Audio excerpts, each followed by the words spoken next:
No water today, huh? Daniel, was just falling apart, I guess. I get it. I'll try to stay on my feet as I'm becoming so dehydrated. Andy, what do you see in Cincinnati? Watching them on 3-4 team, pretty multiple. They do a good job. I really like their nose tackle. Does a good job. Is really disruptive. And they have a corner that I think is really pretty good player. When you have a 3-4 structure, there's a lot of multiplicity that can come. So a lot of different pressure packages. From the field and from the boundary and internally, and they're mixed up the coverages. So there's some multiplicity there that you have to be prepared for.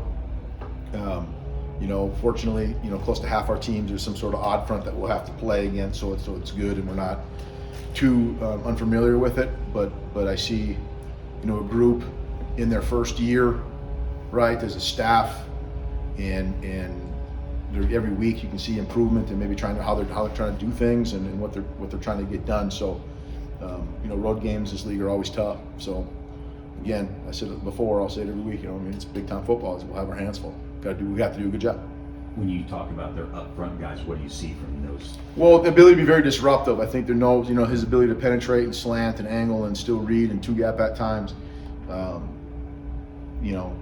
It starts there, right? So it's kind of like, we got Nowitzki in there and the job that he'll do, right? It'll be a big matchup for all our guards and centers are able to handle him.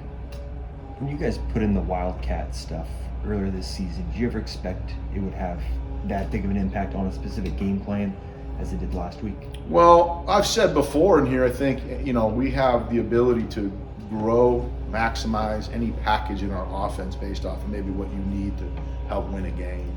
And so you never go in and say, hey, we're going to run this and do this a little bit because by the time we get to week 11, we'll be able to do it 8 times, But it's part of what we do, and when guys understand that part of our multiplicity, it allows us for when we feel like we need to do it against an opponent that you can do more of it or less of something, as it goes.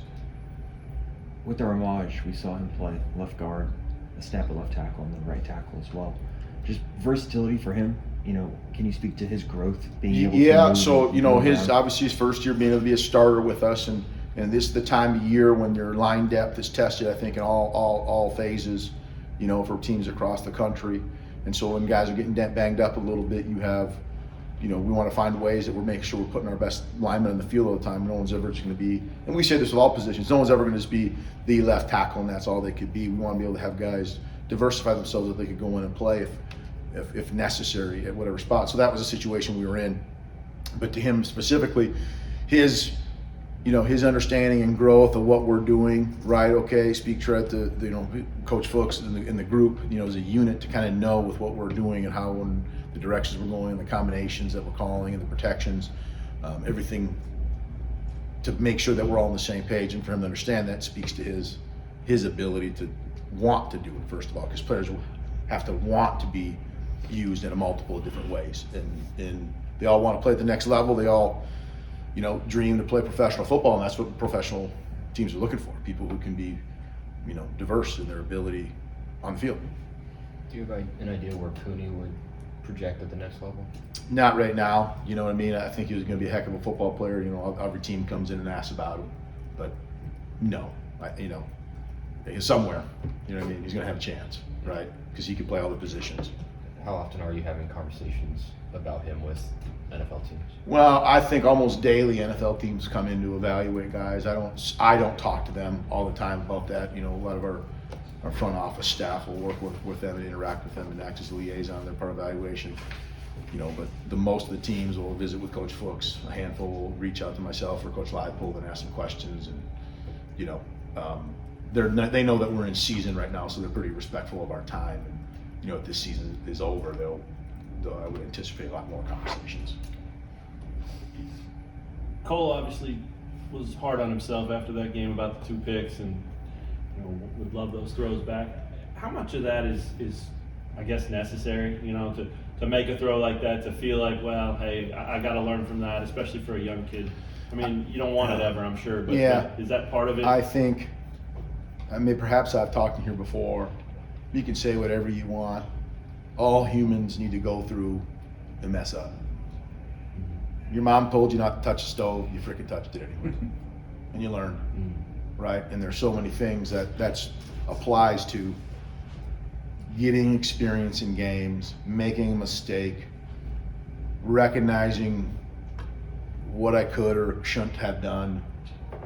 That's all part of the growth.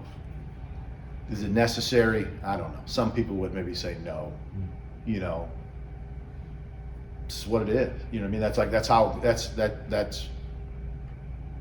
That's big time college football. You know what I mean? And when you're playing an equal opponent and you're playing a good defense, they're going to challenge your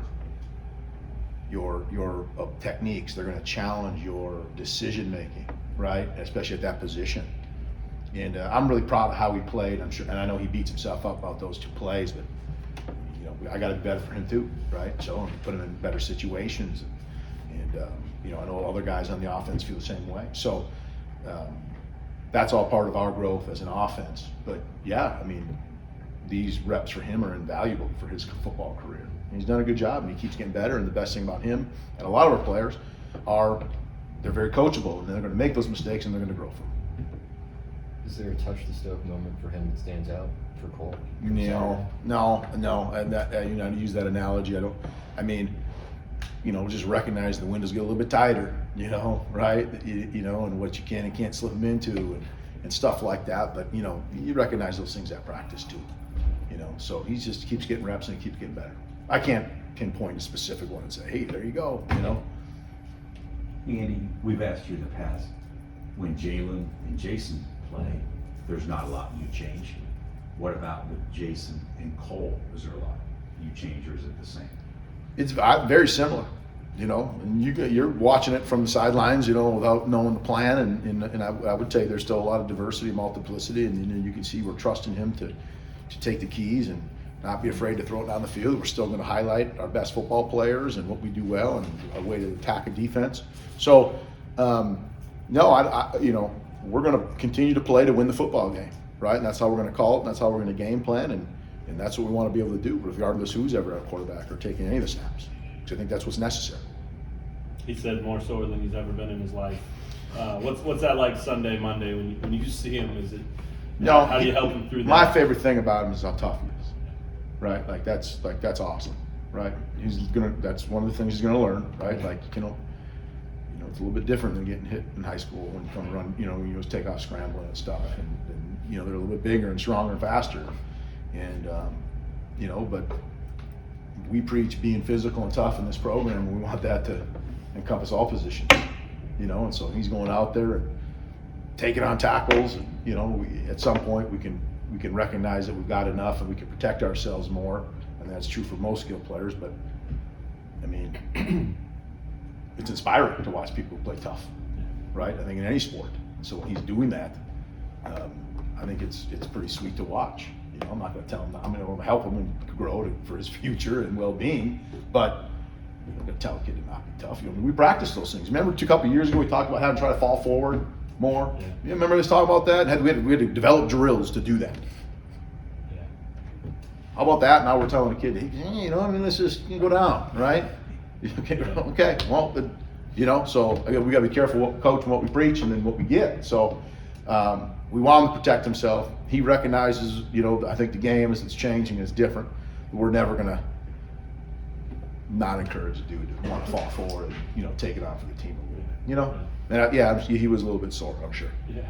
We didn't talk about it much Saturday, but on his pick on the fourth down in the end zone, how much of the kicking game struggles factored into the decision to go there? Well, I mean, you factor in all those variables of what is going to have to happen, you know, and you had that choice to you're down that low to it's a one possession game regardless. Mm-hmm. And you never know when that's your last possession. And so with a credit to coach, and you know, that's the right call to make, you know what I mean? To try to go win the game as opposed to, you know, what's the difference? Lose by 1, lose by 3 or 4, whatever, you know, like we need to execute better, right? To win it, it's the thing to do. But you know, coach factoring all those variables in when you're making a decision to go for it or not, right? So stay aggressive. That's what we're going to try to do. I'm curious, when you think back to the start of fall camp to now being the last game week, where do you feel like as an offense you guys have grown the most over the course of this season? I tell you, our ability, and there's a lot of things. I think a lot of individuals have grown well and improved and diversified themselves. But we're pretty diverse. Like we can, to what, the question about, direct snaps to the running back. And there's not a lot of stress and anxiety about having one of those packages grow on a given week. Because our kids just understand it. We walk through a lot, and we install. And it's kind of fun because we're at the point where kids are like, yeah, okay, I got it. We're maybe beginning of fall where there's some stress about, hey, you gotta do this and line up here in motion, here's your split, here's the call, and there's none of that. They've really got a good understanding of what all the concepts are, to a point where they could go teach it really well. And it's helping our younger players because you can see our older guys get such a good hold of it that they can communicate to newer players about what it is. So I would say that's something and that's relatively a recent reflection. I was just thinking about this morning, like, man, these guys really got it. We're not out here coaching all the time. It's like, just show it, line up, do it, we're good. Yeah. With the experience you have then, I guess how encouraging is that long term for those freshmen, sophomores, that when they get the chance to step forward, that they've already had a couple of years working with guys older than them, learning this stuff and getting further in it? It's a huge asset for us to have older players modeling the behavior that we want. And we've talked a lot about those older players in here. And so when we have that, right, it's one thing for a coach to talk about, here's what it's supposed to look like, here's how we practice, here's our attitude, here's how we behave in the weight room or whatever it is.